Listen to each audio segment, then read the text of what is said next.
안녕하십니까. 건설업 전문 노무사 사무실 사무장 전성훈입니다. 오늘은 2025년 건설업 고용산재 보험료 신고에 대해서 한번 살펴보도록 하겠습니다. 먼저 화면을 통해서 설명을 드리도록 할게요. 자, 우선 고용산재 보험료의 개념부터 정리해 보도록 하겠습니다. 고용산재 보험료는 크게 두 가지 확정보험료와 계산보험료로 나뉩니다. 물론 이 두 가지의 보험료를 산정하고 납부까지 하셔야 된다는 거 미리 말씀드리고, 확정보험료의 경우에는 전년도에 지급한 근로자의 보수를 기준으로 보험료 산정을 하게 됩니다. 뿐만 아니라 전년도 외주공사비의 30%, 그리고 전년도 장비대의 30% 등 순수 근로자 보수 이외에도 외주공사비나 장비대에 대한 보수도 산정이 되어야 한다라고 보시면 되겠습니다.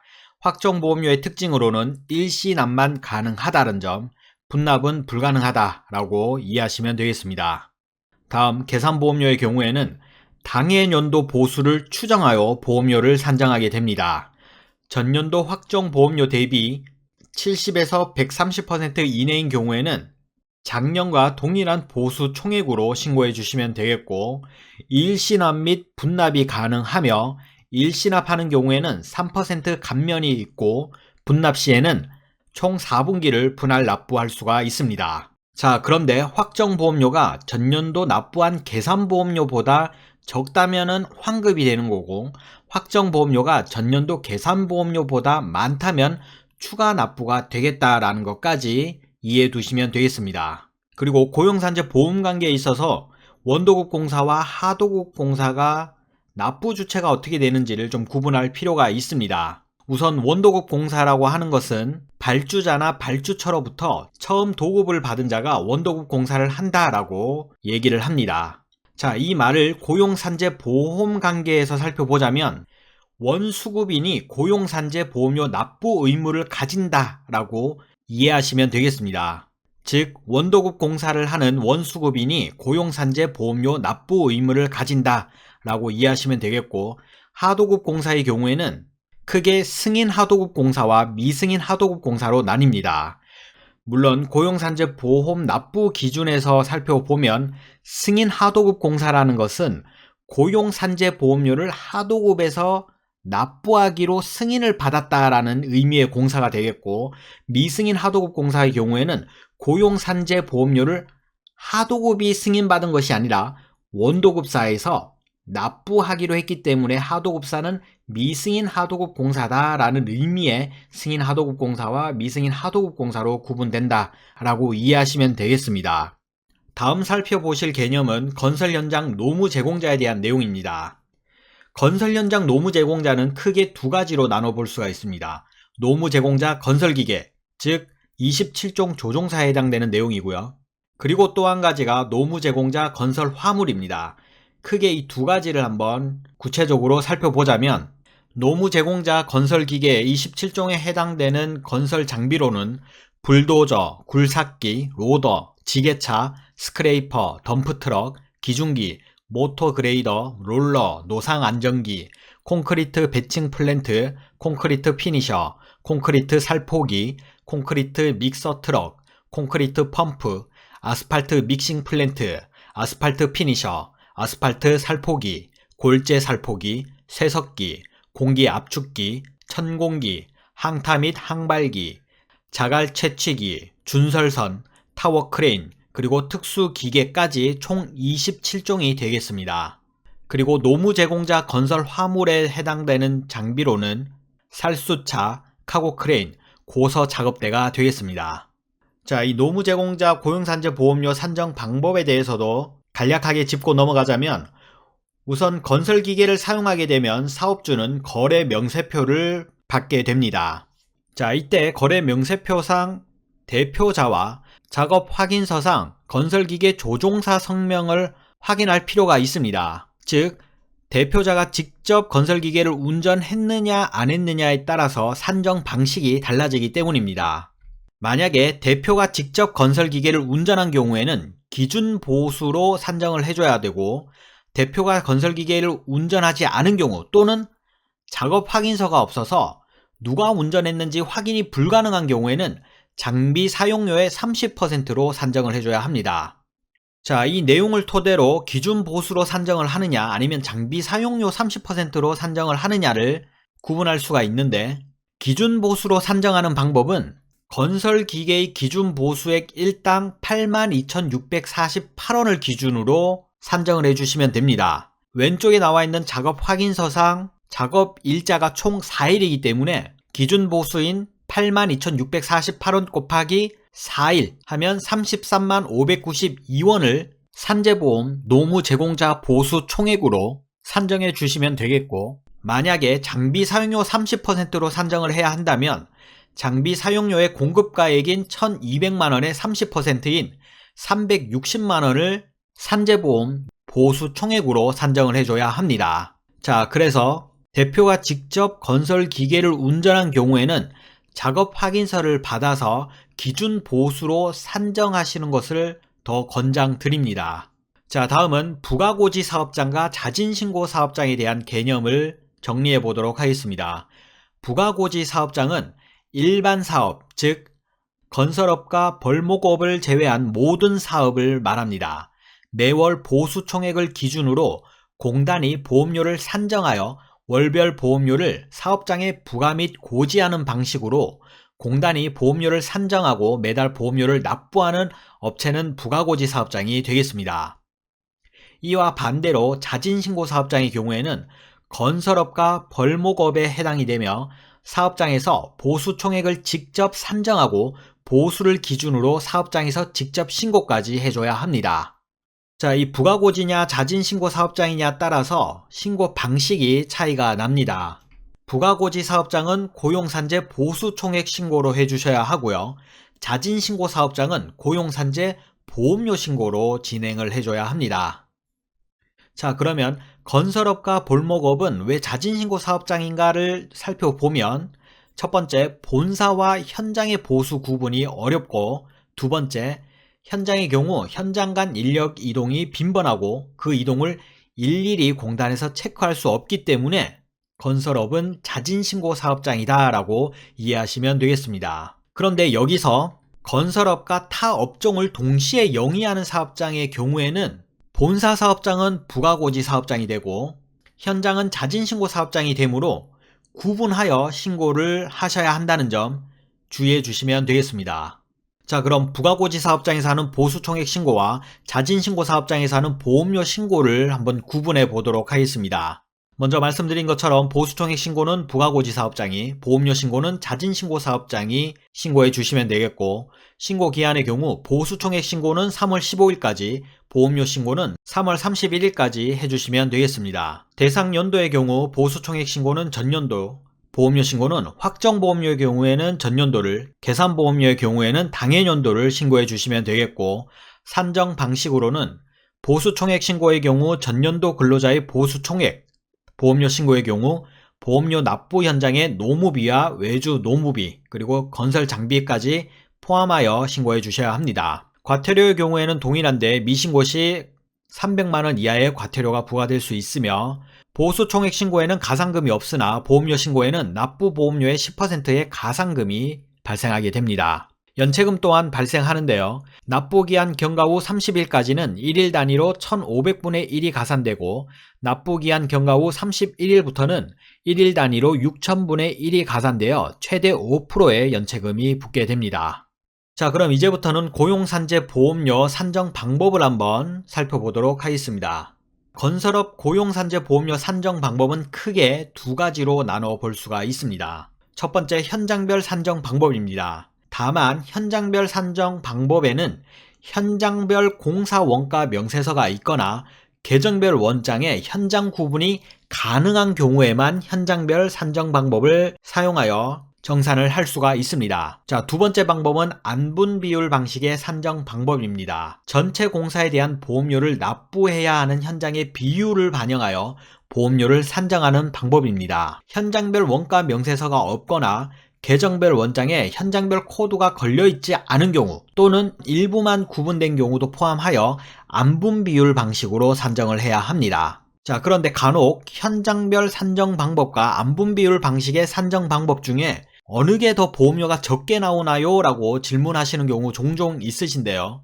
어느 방식이 더 유리하다라고 단정 지을 수는 없습니다. 그렇기 때문에 사업장 상황에 따라서 산정해 주시면 되겠습니다. 자, 조금 더 구체적으로 한번 살펴보도록 하겠습니다. 고용산재보험료 현장별 산정 방법, 그 중에서도 건설 일괄 현장별 산정 방식을 살펴보면 우선 공사 형태는 크게 8가지 형태로 나눠볼 수가 있습니다. 원도급 공사, 미승인 하도급 공사, 고용 승인을 받은 하도급 공사, 산재 승인을 받은 하도급 공사, 고용 산재 승인을 받은 하도급 공사, 고용 승인을 내려준 원도급 공사, 산재 승인을 내려준 원도급 공사, 고용 산재 승인을 내려준 공사 8가지로 나눠볼 수가 있는데 우선 원도급 공사의 경우에는 고용 산재 보험 둘 다 납부 대상이 되겠고요. 앞서 말씀드린 것처럼 미승인 하도급 공사를 받은 경우에는 고용 산재 둘 다 납부 대상은 아닙니다. 그리고 고용 승인을 받은 하도급 공사는 고용보험만 납부 대상이 되고 산재 승인을 받은 하도급 공사는 산재보험료만 납부 대상이 됩니다. 고용 산재 승인을 둘 다 받은 경우에는 고용 산재보험 둘 다 납부 대상이 되겠고요. 고용 승인을 내려준 원도급 공사는 산재보험만 납부하시면 되겠고 산재 승인을 내려준 원도급 공사는 고용보험료만 납부하시면 되겠습니다.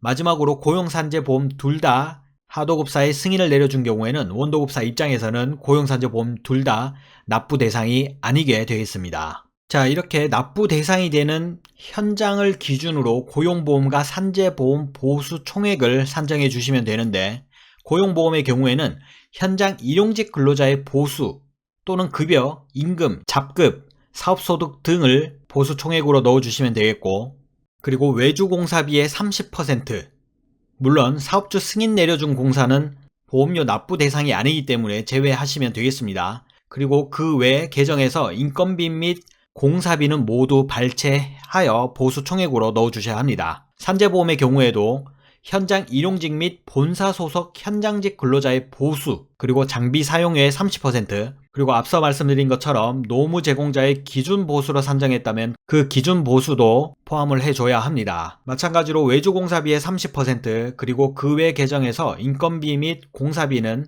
모두 발췌를 하여 산재보험 보수 총액에 넣어줘야 합니다. 다음은 고용산재보험료 신고 안분비율 방식의 산정 방법을 한번 간략하게 살펴보도록 하겠습니다. 다시 한번 고용산재보험료 납부해야 할 공사를 구분해 보면 고용보험료 납부해야 할 공사는 원도급 공사, 고용승인받은 하도급 공사, 고용산재 승인받은 하도급 공사가 되겠고 산재보험료 납부해야 할 공사는 원도급 공사, 산재 승인받은 하도급 공사, 그리고 고용산재 승인을 받은 하도급 공사가 되겠습니다. 자, 예를 들어 전년도 공사 매출액이 100억이다 라고 가정을 하고 공사 매출 중 고용보험료를 납부해야 할 현장 매출액이 50억이고 공사 매출 중 산재보험료 납부해야 할 현장이 40억이다 라고 가정을 하면 보험료를 납부해야 할 매출 비율을 먼저 산정을 합니다. 고용보험료 납부해야 할 현장 매출액 나누기 총 공사 매출액 곱하기 100을 하면 50%가 나오게 됩니다. 산재보험료 납부해야 할 현장 매출액 나누기 총 공사 매출액 곱하기 100을 하면 산재보험료 비율인 40%가 나오게 됩니다. 자, 이렇게 안분비율 방식의 산정 방식은 고용보험 비율과 산재보험 비율을 가장 먼저 산정을 해줘야 합니다.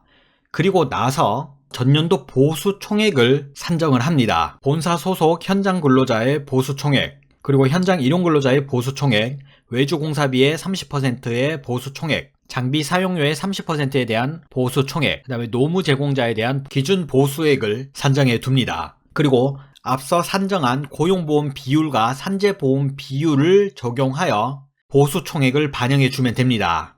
먼저 본사 소속 현장 근로자의 경우 고용보험의 경우에는 본사로 납부하기 때문에 건설 일괄 안분비율 방식에서는 산정할 필요는 없습니다. 하지만 산재보험의 경우에는 현장으로 보험료를 납부해야 되기 때문에 6억의 40%인 2억 4천을, 그리고 현장 일용근로자의 경우 보수 총액이 20억이기 때문에 고용보험 비율인 50%인 10억을, 산재보험료는 40%이기 때문에 8억을 산정해 주시면 되겠고 외주공사비의 30%가 10억이라고 가정을 하면 고용보험료는 50% 비율이기 때문에 5억을, 산재보험료는 40% 비율이기 때문에 4억을, 그리고 장비 사용료의 30%의 보수총액이 5억이라 치면 고용보험료는 대상이 아니기 때문에 산정할 필요는 없고요. 산재보험 비율인 40%만 반영하여 2억을 산정하시면 되겠습니다. 노무 제공자의 경우 고용보험은 매월 노무 제공 확인 신고를 통해서 보험료를 납부하기 때문에 산재만 반영해 주시면 되는데, 산재보험료도 앞서 말씀드린 것처럼 기준 보수액을 산정하여 넣어 주시면 되겠습니다. 자, 이렇게 고용보험 비율 그리고 산재보험 비율만큼 산정을 한 다음에 고용보험 보수 총액을 합산한 금액에 해당 사업장의 고용보험 요율을 곱하게 되면 확정 보험료 중 고용보험료 납부 금액이 나오게 됩니다. 동일하게 산재보험 보수 총액을 합산한 다음 산재보험 요율을 곱하게 되면 확정 보험료 중 산재보험료 납부 금액이 나오게 되는데, 이때 주의할 점은 노무 제공자의 보수 총액은 노무 제공자 산재보험 요율로 곱하여 계산하셔야 확정 보험료 중 노무 제공자 산재보험료 납부 금액이 나온다는 점 주의해 주시면 되겠습니다. 자, 이렇게 간략하게 먼저 고용산재보험료 안분 비율 방식의 산정 방법을 살펴봤는데요. 자, 그런데 이때 외주공사비의 30%란 의미를 잠깐 한번 살펴보면, 고용노동부에서는 항상 건설공사 노무 비율을 고시하게 됩니다. 일반 건설공사와 하도급 공사에 대한 노무 비율을 고시하게 되는데, 이때 말하는 일반 건설공사의 경우에는 원도급 공사라고 보시면 되겠고, 이 원도급 공사는 총 공사 금액의 27%에 해당하는 비율로 노무 비율을 보겠다라고 이해하시면 되겠습니다. 하도급 공사의 경우 외주공사비로 보시면 되는데, 외주공사비의 30%는 노무 비율로 보겠다라고 고용노동부에서 고시한 내용이 있습니다. 그래서 외주비의 30%란 말이 바로 여기서 나온다라고 이해하시면 되겠습니다. 자, 그럼 지금부터는 조금 더 구체적으로 안분 비율 방식의 보수 총액을 산정하는 방법을 살펴보도록 하겠습니다. 크게 A, B, C, D, E로 나눠 볼 텐데요. 본사 고용산재, 그 다음에 현장 고용산재, 그리고 노무 제공자 산재보험으로 나눠 볼 수가 있는데, 먼저 A에 해당하는 본사 고용보험 보수 총액의 경우 본사 내근직 근로자의 보수와 본사 소속 현장직 근로자의 보수가 되겠습니다. 이때 본사 소속 현장직 근로자의 보수는 현장 고용 비율만큼만 산정된다는 점 주의해 주시면 되겠습니다. 그리고 B에 해당하는 본사 산재보험 보수 총액의 경우에는 본사 내근직 근로자의 보수만 넣으시면 되겠습니다. 다음 C에 해당하는 건설 현장 고용보험 보수 총액으로는 현장 일용직 근로자의 보수와 외주공사비의 30%, 그리고 그 외 계정에서 인건비 및 공사비의 30%는 모두 발췌하여 건설 현장 고용보험 보수 총액으로 넣어줘야 합니다. 다음 D에 해당하는 현장 산재보험 보수 총액으로는 현장 일용직 및 상용직 근로자의 보수와 장비 사용료의 30%, 외주공사비의 30%, 그리고 그 외 계정에서 인건비 및 공사비 30%는 모두 발췌하여 건설 현장 산재보험 보수 총액으로 넣어줘야 합니다. 마지막으로 이 현장 노무 제공자 산재보험 보수 총액의 경우에는 앞서 살펴본 내용처럼 노무 제공자의 기준 보수를 산정하시면 되겠습니다. 자, 그런데 보수 총액 산정 시 적용 제외 대상도 있습니다. 한번 살펴보면 대표이사, 대표동거 친족, 비상임 이사 보수, 등기이사, 비과세 금액은 고용산재보험 보수 총액에서 제외가 되겠습니다. 그리고 65세 이상 근로자의 경우에는 고용보험 중 실업급여의 보수 총액은 제외하시면 되고, 다만 65세 이전부터 고용된 근로자는 실업급여 제외는 아닙니다. 그리고 F2, F5, F6 체류 자격을 제외한 외국인 근로자도 고용보험 제외가 되겠고, H2 체류 자격만 고용보험 중 실업급여 보수 총액만 제외가 되겠습니다. 산재보험 보수 총액의 경우 해외 법인 파견 근로자, 그리고 휴업, 휴직 또는 보호 휴가 중인 보수에서는 산재보험 보수 총액은 제외하시면 되겠습니다. 자, 지금부터는 공사 수입 계정을 보고 고용보험 비율과 산재보험 비율을 한번 좀 더 자세하게 나눠보도록 하겠습니다. 총 매출액이 70억인 공사 수입 계정이 있다라고 가정을 해보겠습니다. 자, 그런데 이 총 매출액 70억에서 제품 매출 및 비공사 매출의 경우에는 총 매출액에서 제외를 하셔야 한다는 거 꼭 기억해 두셔야 합니다. 자, 이렇게 공사 수입 계정을 먼저 확인한 다음에 공사 수입 계정 중에서 원도급 공사이냐, 미승인 받은 하도급 공사이냐, 아니면 고용 승인 받은 하도급 공사이냐, 또는 산재 승인을 받은 하도급 공사인지 여부를 먼저 구분해 주셔야 합니다. 자, 그래서 구분한 내역을 정리하자면 고용 승인 받은 공사 매출액은 33억 3,200만 원이고 미승인 받은 하도급 공사 매출액은 13억 5천만 원, 마지막으로 원도급 매출액은 23억 1,800만 원이다 라고 한번 가정을 해봤습니다. 자, 그러면 고용 승인 받은 공사의 매출액은 총 공사 매출액 70억에 47.6%가 나오게 되고요. 미승인 받은 하도급 매출액은 총 매출액 70억의 19.29%가 되겠습니다. 그리고 원도급 매출액은 총 매출액 70억의 33.11%가 되겠습니다.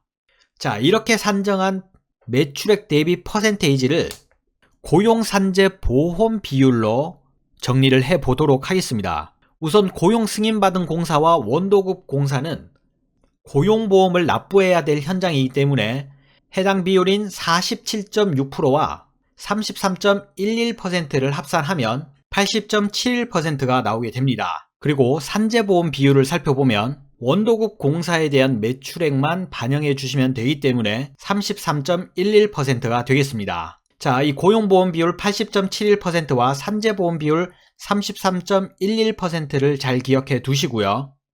조금 전에 살펴본 본사 고용보험 보수 총액을 A, 본사 산재보험 보수 총액을 B, 그리고 건설 현장 고용보험 보수 총액을 C, 건설 현장 산재보험 보수 총액을 D, 마지막으로 건설 현장 노무 제공자 산재보험 보수 총액을 E라고 가정을 했을 때 건설 현장 고용보험 보수 총액에다가 80.71%만 반영해 주시면 되겠고, 건설 현장 산재보험 보수 총액에는 33.11%만 반영하여 보수 총액으로 산정해 주시면 되겠습니다. 이때 주의할 점은 건설 현장 노무 제공자 산재보험 보수 총액도 동일하게 산재보험 비율만큼 반영을 해줘야 한다는 겁니다. 자, 이렇게 반영이 된 보수 총액에다가 고용보험료율과 산재보험료를 곱하게 되면 납부해야 할 확정보험료가 나오게 됩니다. 다시 한번 정리하면 본사 고용보험 보수 총액인 A에다가 본사 고용보험료율을 곱하면 본사 고용보험료가, 그리고 본사 산재보험 보수 총액에다가 본사 산재보험료를 곱하게 되면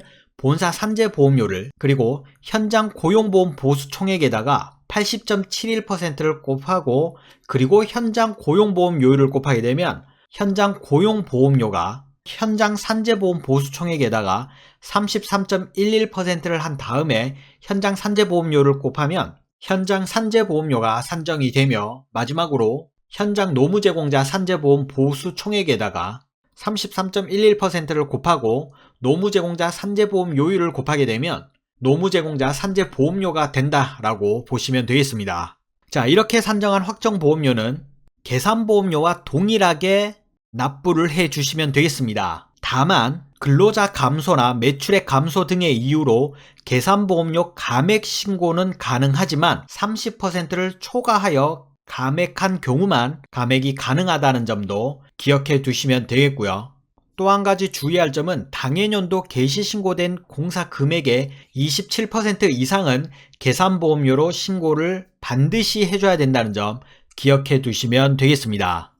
지금까지 2025년 건설업 고용산재 보험료 신고에 대해서 살펴보았습니다. 참고로 고용산재 보험료 신고 대행을 원하시는 사업장은 명함에 있는 연락처나 하단에 있는 링크 또는 건설로무 카페로 신청해 주시면 되겠습니다. 추가 궁금하신 사항은 건설로무 카페를 통해서 질문 주시면 답변 드리도록 하겠습니다. 지금까지 사무장 전성훈이었습니다. 감사합니다.